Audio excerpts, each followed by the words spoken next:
நண்பர்களே, நீங்கள் பார்த்து கொண்டு இருப்பது உங்கள் கௌசிகா ரிவ்யூ. சரி, வாங்க வீடியோக்குள்ள போய் என்ன நடக்க போகுது அப்படின்ற இன்ட்ரெஸ்டிங்கான விஷயத்தை தான் நீங்கள் இந்த வீடியோவில் பார்த்து தெரிஞ்சுக்க போறீங்க. அதுக்கு முன்னாடி நம்ம சேனல் ஃபாலோ பண்ண நண்பர்கள் ஃபாலோவை பண்ணி விட்டு போங்க. சரி, வாங்க வீடியோக்குள்ள போய் என்ன நடக்குது அப்படின்னு சொல்லிட்டு பார்த்தீங்கன்னா, நம்ம மல்லிகை மறுபக்கம் விஜய் ரெண்டு பேருக்கிடையே ஒரு பக்கம் மோதல்.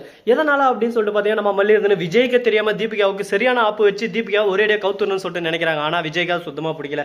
தீபிகா சாதாரணமான ஆள் இல்லை, அதை ஃபர்ஸ்ட் புரிஞ்சுக்கோ. தீபிகா பல பேரை ஏமாத்துறதோட மட்டும் இல்லாமல் நேர்மையோட அரெஸ்ட் பண்ணி ஜெயிலில் போட்டிருக்காங்க. அப்படிப்பட்ட அவங்களே நீ சாதாரணமாக எடை போடக்கூடாது, முக்கியமான விஷயம் இதுதான் அப்படின்னு சொல்லிட்டு இந்த இடத்துல மென்ஷன் பண்ணுறாங்க. இதை கேட்டதும் ஐயோ அப்படியா தீபிகா அவ்வளோ பெரிய ஆளா அப்படின்னு சொல்லிட்டு நம்ம மல்லி கேட்காங்கன்னு சொல்லிட்டு பார்த்தியா, மல்லி என்னமே கேட்கல, ஒரே வார்த்தை தான் சொல்லிடுறேன். நான் சும்மா இருக்கிற தான் சும்மா இருப்பேன், கட்டுப்பான டென்ஷனான வச்சுக்கோ, வாயில வேற எதனா வந்துடும் அப்படின்னு சொல்லிட்டு பேச ஆரம்பிச்சிடறாங்க. என்னதான் நடக்கட்டுமே அப்படின்னு சொல்லிட்டு சைலண்டாக தான் இருக்காங்க. சரி இருக்கட்டும் அப்படின்னு சொல்லிட்டு விட்டாலும் அதே சமயத்தில் நம்ம தலைமை விஜய் இருக்கார்ல, அவர் வந்து கோபத்தோட அங்கேருந்து வெளியே போயிடுறாரு. மல்லிகிட்ட சொல்லி புரிய வைக்க முடியாது, நம்ம என்னதான் சொன்னாலும் அவ தான் பேசுறது கரெக்ட் அப்படின்னு சொல்லிட்டு தான் பேசுறது தான் கரெக்டுன்னு ஆடுறா. பாத்தியா, அவகிட்ட நம்ம என்னங்க பேசுறது, என்ன சொல்லி புரிய வைக்கிறது சொல்லுங்க பார்க்கலாம். வாழ்க்கையில நம்ம என்ன சொன்னாலும் அது மண்டைக்கு ஏறாது. அதனால அதை அதோட விட்டுட்டு இதுக்கப்புறம் நம்ம என்ன பண்ணலாம் அப்படின்றத பற்றி யோசிச்சு நம்ம சிந்திச்சு இதுன்னா நம்ம நல்லா க்ரோத் ஆகலாம். சரி, இப்படியெல்லாம் ஒரு பக்கம் போயிட்டு இருந்தாலும் அதே சமயத்தில் மறுபக்கம் என்ன நடக்குது அப்படின்னு சொல்லிட்டு பார்த்தீங்கன்னா, ஒரு பக்கம் கதிரேசன், மறுபக்கம் விஜய், அவங்க ரெண்டு பேருக்குள்ள இப்போ பேச்சுவார்த்தை நடக்குது. கதிரேசா, உங்ககிட்ட நான் டீசெண்டாக சொல்லிடுறேன்பா, இந்த விஷயத்தில் தலையிடாத, இப்படி பண்ணாதுன்னு சொல்லிட்டு. ஆனால் நீ அதெல்லாம் கேட்குறியா, உன் இஷ்டத்தவே நீ பண்ணுந்தா எனக்கு என்ன ஆகும் சொல்லு பார்க்கலாம். என் மைண்ட் ஒரு பக்கம் டிப்ரெஷன் ஆகுது மட்டும் இல்லாமல் எனக்கு கோவம் தான். நான் என்ன பண்ணுவேன், உன்னை அப்படியே பொழுந்து கட்டிட்டு போயிட்டே வந்துடுவான். அதனால தான் நான் தெளிவாக சொல்லிருக்கேன், இந்த தீபிகா கிட்ட பேசுறது, ஒரு பக்கம் மல்லிகை ஆப்பு வைக்கணும்னு நினைக்கிறது, இந்த மாதிரி விஷயத்த இதோட விட்டுரு, இதெல்லாம் தேவையில்லை. ஆனால் நீ ஏன் அதை புரிஞ்சிக்க மாட்டேன்னு எனக்கு சுத்தமாக புரியலையே அப்படின்னு சொல்லிட்டு சொல்ல.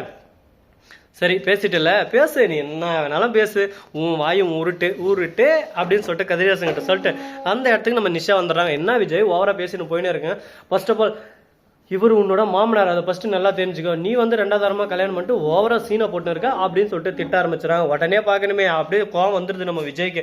இதோ பார் நிஷா, நான் சைலண்டா இருக்கிறேன்னா சைலண்டா இருப்பேன், பேச ஆரம்பிச்சேன் எல்லாமே இழுத்து போட்டு வாயெல்லாம் உடச்சு போறோம் பாத்துக்கா அப்படின்னு சொல்லிட்டு சொன்னதான். டே நிறுத்துட, இப்பயும் கேஸ் போயிட்டு தான் இருக்கு, இப்பயே போயிட்டு ரேணுகாவை கொண்டது நீ தான் அப்படின்னு சொல்லிட்டு மறுபடியும் கேஸ் என்னால் போடவும் முடியும், உன்னை ஜெயிலில் தள்ளவும் முடியும். அதே சமயத்தில் வெண்பா எங்க பேத்தி என்னோட அக்கா குழந்தை, அவள் எங்கிட்டக்கு வர வைக்கவும் முடியும். இதெல்லாம் என்னால் பண்ண முடியாதுன்னு நினச்சின்னு இருக்கேன். என்னை பார்த்தா முட்டாள் நினச்சின்னு இருக்கேன். நீ நினைக்கிற அளவுக்கு ஒன்றும் நான் முட்டாள் இல்லை, அடி முட்டாள் இல்லை, அதை ஃபஸ்ட்டு நல்லா தெரிஞ்சுக்கோ. நீ உன் பாட்டுக்கு நினச்சின்னு போயினே இருப்போம், நாங்கள் அப்படியே சைலண்டாக சொல்லுங்க சார் அப்படின்னு சொல்லிட்டு சைலண்டாகவே இருப்பாங்கன்னு சொல்லிட்டு நினச்சின்னு இருக்கேன். அதெல்லாம் இனிமேல் நடக்க போகிறதில்ல. இனிமேல் நான் என்ன சொல்லணும் அதுதான் இங்கே நடக்கணும், நடந்து ஆகணும் அப்படின்னு சொல்லிட்டு திமிரு அகங்காரமாக பொட்ட புள்ளனா அடக்கம் அமரல் உயிக்கும் அடங்காமை ஆறில் உயித்து விடுன்னு சொல்லிட்டு சொல்லுவாங்க.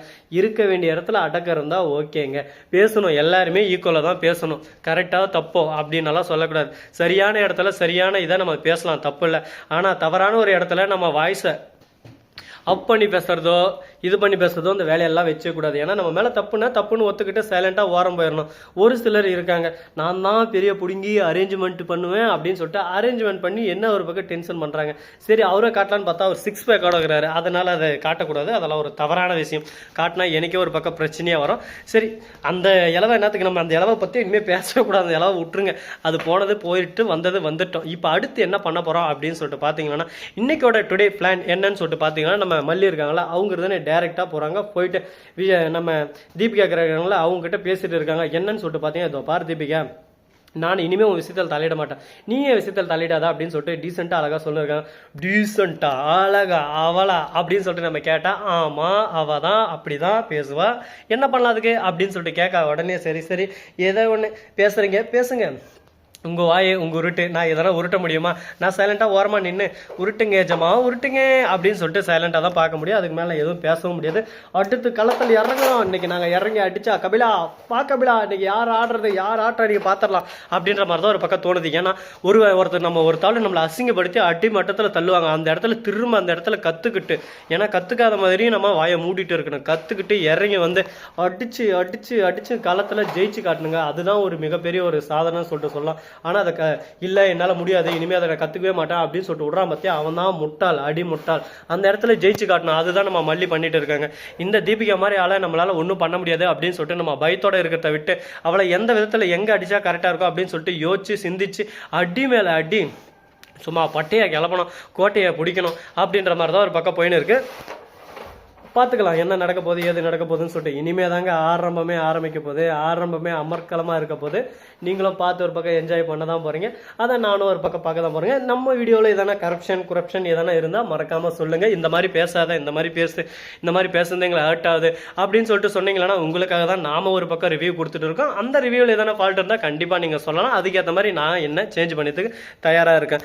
என்ன தயாராகிறதுக்கு நீங்கள் தயாராக இருக்கீங்களா அப்படின்ற விஷயத்த கண்டிப்பாக நாங்கள் ஒரு சிலர் சொல்லுவாங்க ஒரே அடியே நீ விட்டுற அப்படின்னு சொல்லிட்டு. அதெல்லாம் முடியாது. ஏன் ஒருத்தர் உங்களுக்கு பிடிக்கலையா, சரி ஓகே, அதுக்காக நான் என்னை மாற்றிக்கலாம், அதுக்காக இதை விட்டுட்டெல்லாம் போக முடியாது. அந்த அளவுக்கு நம்ம எதுவும் இதெல்லாம் பண்ண முடியாது. அந்த அளவுக்கு இது பண்ணுற அளவுக்கு நானும் அந்த அளவுக்கு நல்லவனும் இல்லை, சுயநலவாதி தான். அதனால் அந்த விஷயத்தை நம்ம ஓப்பனாக ஒத்துக்கலாம். சரி, இந்த இடத்துல நம்ம மல்லி வெண்பா இவங்க 2 பேரும் பாசத்தை பார்க்க நம்ம ரொமான்டிக் மூடு சும்மா ரொமான்டிக்காக அப்படியே சும்மா அங்கே போகிறது அடடா இங்கே வர்றது அடடா அதை பார்க்கும்போது அடடா என்ன ஆகுதோ அப்படின்ற மாதிரி தான் ஒரு பக்கம் ஃபீல் ஆகுது.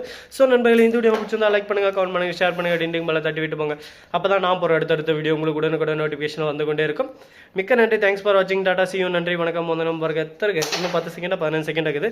வரண்டா வெயிட் பண்ணுறா அப்படின்னு சொல்லிட்டு நம்ம சொல்லிடலாம். ஏன்னா ஏமாற்றக்கூடாதா, தப்பு. இப்படியெல்லாம் ஆடினா லாஸ்ட் வரையும் நீ ஆடினே தான் வெயிட் கரோ பாய்